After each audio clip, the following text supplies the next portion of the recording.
ఖమ్మం జిల్లా జీళ్ల చెరువు దేవస్థానం భూములను దేవాదాయ రెవెన్యూ శాఖ అధికారులు పరిశీలించారు. ఆలయ భూముల్లో అక్రమంగా మట్టి తరలించేందుకు ఫిర్యాదుపై అధికారులు విచారణ జరిపారు. జీళ్ల చెరువు వెంకటేశ్వర స్వామి దేవస్థానం సమీపంలో తవ్వకాలు జరిపిన ప్రదేశాన్ని అధికారులు పరిశీలించారు.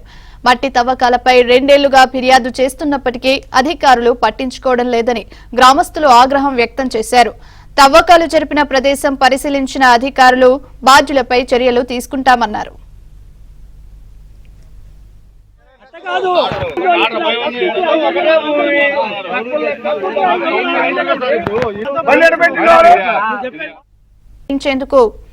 ఫిర్యాదుపై అధికారులు విచారణ జరిపారు. జీళ్ల చెరువు వెంకటేశ్వర స్వామి దేవస్థానం సమీపంలో తవ్వకాలు జరిపిన ప్రదేశాన్ని అధికారులు పరిశీలించారు.